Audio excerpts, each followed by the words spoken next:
প্রিয় বন্ধুরা, life and medicine YouTube চ্যানেলে আপনাকে স্বাগতম। আরও একটি নতুন ভিডিও নিয়ে আমি হাজির হয়েছি। আজ আপনাদের কলা সম্পর্কে একটি গুরুত্বপূর্ণ তথ্য দিব। আপনি কি জানেন কলা খাওয়ার সঠিক সময় কখন? প্রিয় বন্ধুরা, কলা খাওয়ার সঠিক সময় সকালবেলা, অর্থাৎ আপনি যখন সকালে নাস্তা করবেন, অন্যান্য নাস্তার পাশাপাশি কলাও রাখতে পারেন। তবে আপনি ইচ্ছা করলে দিনের অন্য যে কোনো সময় কলা খেতে পারবেন, এতে কোনো অসুবিধা নেই। তবে সকালের দিকে কলা খেলে আপনার শরীরে পরিপূর্ণ মাত্রায় কলা গুণাগুণ বিদ্যমান থাকবে। কলা একটি ঔষধি গুণাগুণ সম্পন্ন ফল। এটি আপনি যে কোনো সময় সেবন করতে পারবেন বা খেতে পারবেন। সঠিক ফলাফল বা গুণগত ফলাফল পেতে হলে অবশ্যই কলা সকালের দিকে খেতে হবে। তবে একটি কথা আপনাকে মনে রাখতে হবে, কলা সুন্দরভাবে চিবিয়ে চিবিয়ে খেতে হবে।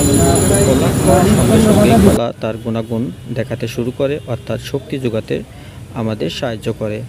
কলা আমরা যখন খাই, এটি খাওয়ার সঙ্গে সঙ্গে আমাদের শরীরে শক্তি যোগাতে, তাৎক্ষণিক এনার্জি ফিরিয়ে আনতে সহযোগিতা করে থাকে।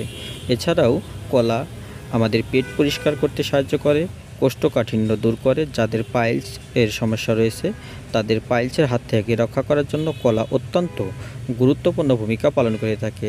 তাই প্রতিদিন আমরা অত্যন্ত একটি করে কলা খাবো এবং আমাদের শরীরের রোগ প্রতিরোধ ক্ষমতা বৃদ্ধি করব।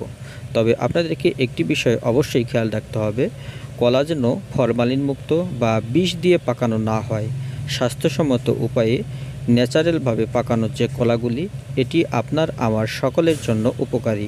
শিশুদেরকে কলা খাওয়ানোর অভ্যাস গড়ে তুলুন। তবে অবশ্যই কলা খাওয়ার পূর্বে জেনে নিতে হবে আপনাকে যে কৃমির উপদ্রব আছে কি না, কেননা কলা খেলে অনেক সময় কৃমির উপদ্রব বৃদ্ধি পায়। তাই কলা খাওয়ার কারণে যদি আপনার কৃমির সমস্যা দেখা দিয়ে থাকে, তাহলে অবশ্যই আপনি কৃমির ট্যাবলেট বা কৃমির ওষুধ সেবন করবেন। সেই ক্ষেত্রে আপনি অ্যালবেন্ডিয়াস বা সোলাস ট্যাবলেট সেবন করতে পারেন। প্রিয় দর্শক, সাথে থাকার জন্য আপনাদেরকে অসংখ্য ধন্যবাদ।